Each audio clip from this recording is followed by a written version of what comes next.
Assalamualaikum warahmatullahi wabarakatuh.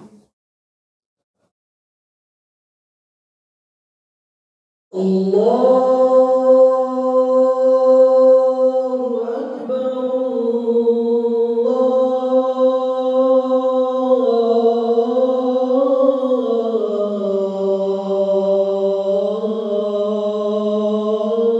Allahu Akbar.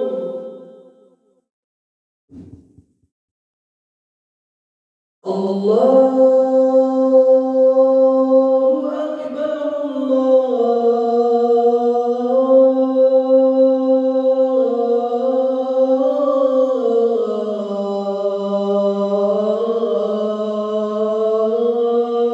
Allahu Akbar.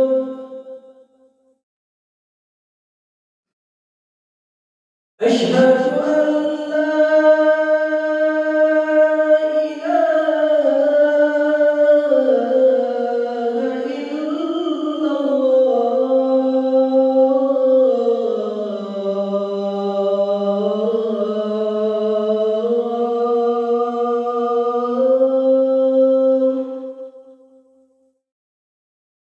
أشهد أن لا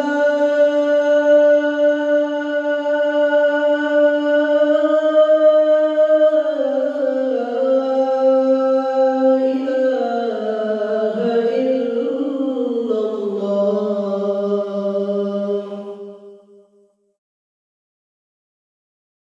أشهد أن محمدا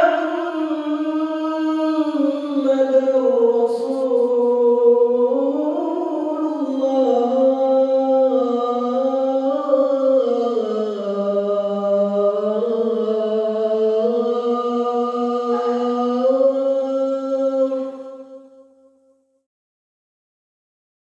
أشهد أن محمدا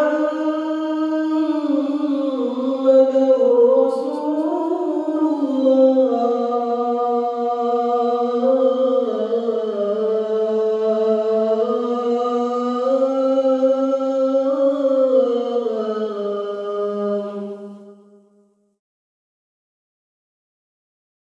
حي على الصلاة.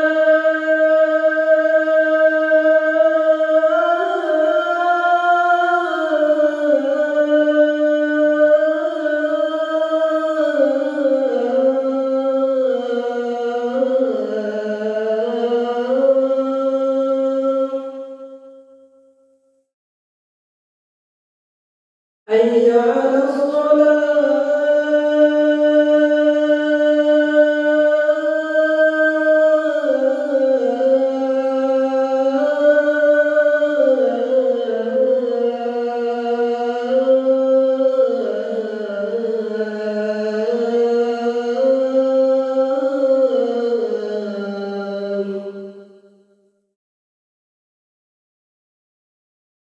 حي على الفلاح.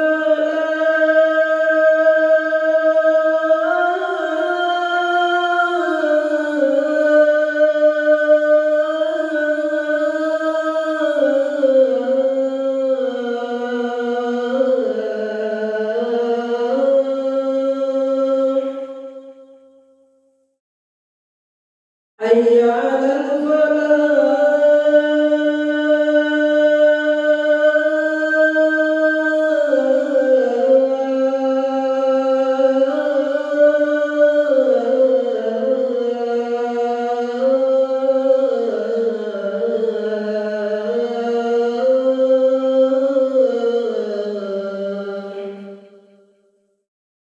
الله أكبر.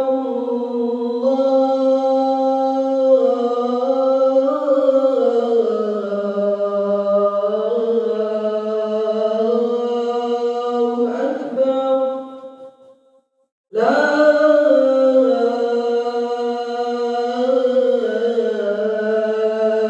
إله إلا الله.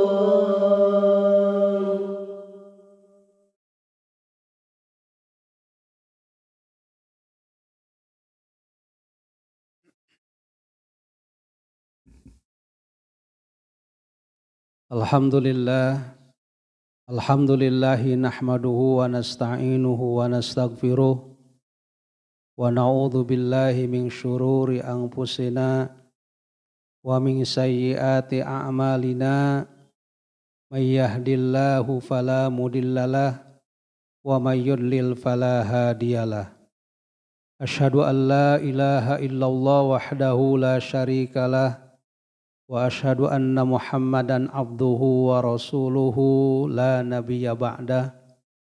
Allahumma fashalli wa sallim wa barik ala sayyidina Muhammadin wa ala alihi wa sahbihi ajma'in. Fa ya ibadallah usi nafsi wa iyyakum bitaqwallahi wa ta'atihi faqad fazal muttaqun.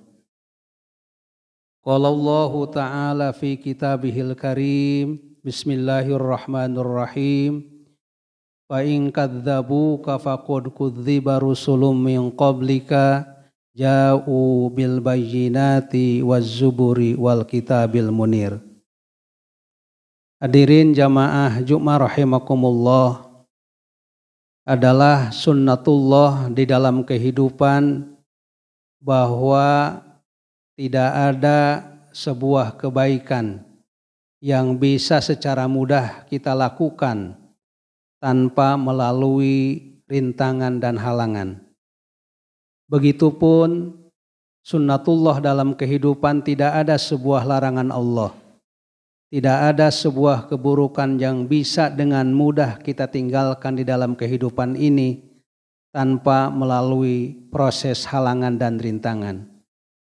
Oleh karena itu, keberhasilan hakiki seseorang adalah ketika dia punya kemampuan melaksanakan perintah Allah dan ketika dia punya kemampuan meninggalkan larangan Allah Subhanahu wa ta'ala di dalam kehidupan ini, walaupun banyak halangan dan rintangan. Hadirin jamaah Jumat rahimakumullah, oleh karena itu di dalam Al-Quran Allah memberikan bimbingan kepada kita.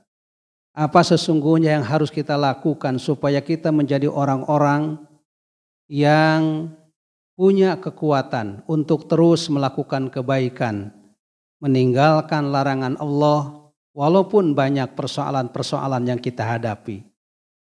Yang pertama, Allah memerintahkan kepada kita supaya banyak muhasabah di dalam kehidupan ini. Muhasabah itu adalah melakukan kajian-kajian secara intensif terhadap apa yang pernah kita lakukan di masa lalu. Kalau ada kebaikan-kebaikan yang pernah kita lakukan di masa lalu, maka kebaikan-kebaikan itu diusahakan diistiqomahkan, dilanjutkan di masa-masa yang akan datang. Kalau ada keburukan-keburukan, dosa yang mungkin pernah kita lakukan di masa lalu, maka keburukan dan dosa itu di-stop untuk tidak dilakukan lagi di masa-masa yang akan datang. Rasulullah SAW memberikan sebuah peringatan kepada kita. La yuldagul mu'minu min hujrin marrotaini. Tidaklah seorang mukmin itu terperosok dalam lubang yang sama dengan terperosok berulang-ulang. Inilah adalah sabda Rasulullah SAW yang memberikan pelajaran kepada kita. Betapa seorang mukmin itu harus pandai mengambil hikmah di balik peristiwa yang pernah kita alami. Hadirin jamaah Jumat rahimakumullah, di dalam Al-Quranul Karim betapa banyak Allah mengabadikan peristiwa orang-orang yang baik.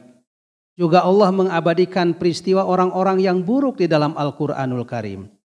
Tetapi peristiwa dan sejarah yang Allah abadikan dalam Al-Quran berkaitan dengan orang-orang baik, berkaitan dengan orang-orang buruk, tidak hanya berlalu begitu saja.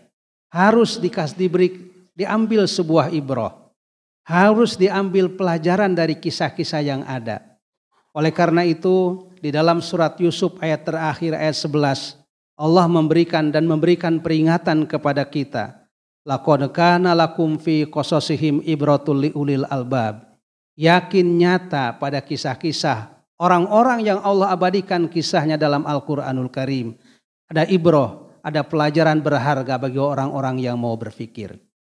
Hadirin rahimakumullah, kenapa kita harus mempelajari kisah-kisah dalam Al-Quranul Karim? Karena memang sejarah itu sesungguhnya adalah pengulangan peristiwa saja. Apa yang terjadi saat ini sesungguhnya telah terjadi di masa-masa yang lalu. Yang membedakan barangkali hanya persoalan waktu dan tepat saja.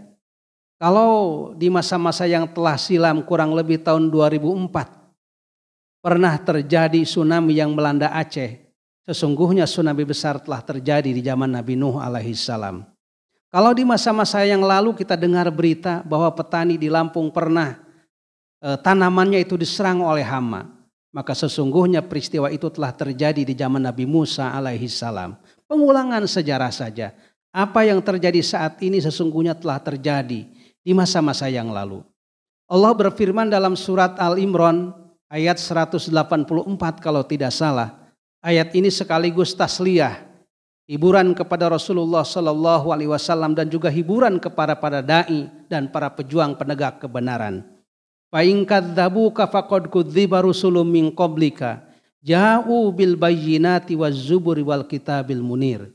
Kata Allah, wahai Muhammad, kalau engkau dibohongi dalam gerakan dakwah kamu, kalau engkau dilawan, dibuli dalam gerakan dakwah kamu, maka kamu jangan bersedih. Sesungguhnya perlawanan yang dilakukan oleh orang-orang kafir kepadamu itu telah dilakukan oleh orang-orang kafir kepada Rasul sebelum kamu. Faqad kudziba rusulun min qablika ja'u bil bayyinat. Ini pengulangan sejarah. Dan sejarah itu pasti akan berulang dan pasti akan terjadi. Oleh karena itu dalam ajaran Islam, Islam itu ketika mengungkap sebuah peristiwa sejarah tidak pernah menceritakan bulan dan tanggal atau hari. Tetapi ketika dalam sejarah Islam menceritakan sejarah, yang diceritakan adalah kisahnya. Apa yang terjadi dan apa hikmah di balik sejarah yang terjadi untuk kehidupan kita di masa kini dan di masa-masa yang akan datang. Hadirin rahimakumullah, yang kedua ke depan yang harus kita lakukan adalah melakukan persiapan-persiapan matang untuk menghadapi masa-masa yang akan datang.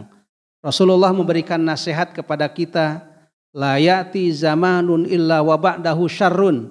Tidak akan datang zaman masa kepada kita kecuali zaman masa itu akan semakin buruk dan semakin buruk. Hari ini lebih buruk daripada hari kemarin. Minggu ini lebih buruk daripada minggu kemarin. Begitu seterusnya. Dan kita tidak bisa menyalahkan zaman. Karena zaman dan waktu itu sunnatullah begitu. Akan selalu terjadi pergeseran-pergeseran ke arah yang lebih buruk. Oleh karena itu Rasulullah SAW mendorong kepada umat Islam khususnya untuk menjadi pribadi-pribadi yang kuat menghadapi masa depan. Karena mukmin yang kuat itu lebih dicintai dan lebih baik di hadapan Allah Subhanahu wa taala daripada mukmin yang lemah. Al mu'minul qawiyyu khairu wa ahabbu ilallah minal mu'minid dhaif. Mukmin yang kuat itu lebih baik dan lebih dicintai oleh Allah Subhanahu wa taala daripada mukmin yang lemah. Kuantitas jumlah dalam perjuangan itu sesuatu yang perlu, tetapi kualitas itu lebih perlu daripada kuantitas. Karena kualitas kekuatan keimanan kita kepada Allah itulah yang akan mengundang pertolongan Allah Subhanahu wa taala. Banyak fakta dalam sejarah yang Allah abadikan dalam Al-Qur'an betapa kekuatan iman yang akan mengundang pertolongan Allah. Di dalam surat Al-Baqarah ayat 249 ketika Allah mengabadikan peristiwa perang Raja Taulut dan Jalut. Kita tahu Raja Taulut itu raja Islam, kemudian dia punya pengikut dengan jumlah yang sedikit.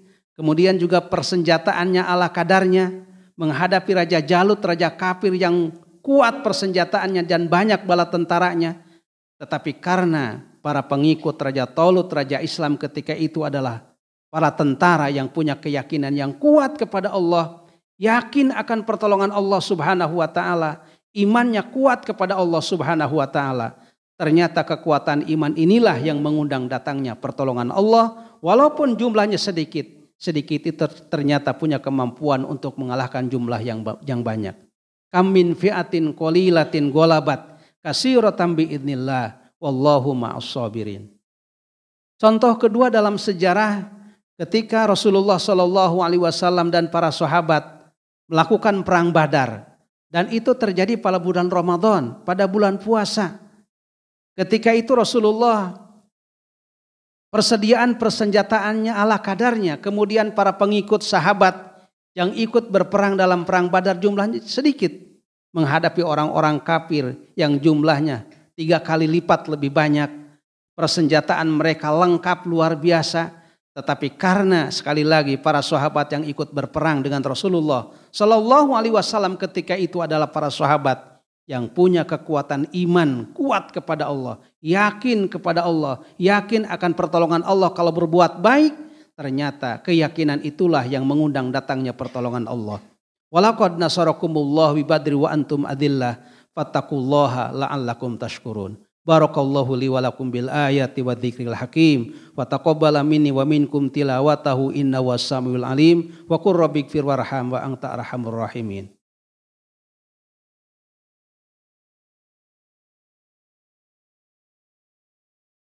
Alhamdulillahilladzi an'ama alaina bi ni'matil imani wal islam. Asyhadu an la ilaha illallah wahdahu la syarikalah wa asyhadu anna Muhammadan abduhu wa rasuluhu la nabiyya ba'dah. Wa ya ibadallah usi nafsi wa iyyakum bi taqwallah wa ta'atihi faqad fazal muttaqun. Innallaha wa malaikatahu yusholluna 'alan nabi ya ayyuhalladzina amanu shallu 'alaihi wa sallimu taslima. Allahumma shalli ala sayyidina Muhammadin sayyidil mursalin wa ala alihi wa sahbihi ajmain. Amin ya Allah ya rabbal alamin. Allahumma ighfir lil muslimina wal muslimat wal mu'minina wal mu'minat al ahya'i minhum wal amwat innaka sami'un qaribun mujibud da'wat. Rabbana ighfir lana wa li ikhwanina alladhina sabaquna bil iman wa la taj'al fi qulubina ghillan lil ladzina amanu rabbana innaka ra'ufur rahim. Allahumma aslih lana dinana alladhi huwa ismatu amrina wa aslih lana dunyana allati fiha ma'ashuna wa aslih lana akhiratana allati fiha ma'aduna waj'alil hayata ziyadatan lana fi kulli khair waj'alil mauta rahatan lana min kulli syarrin.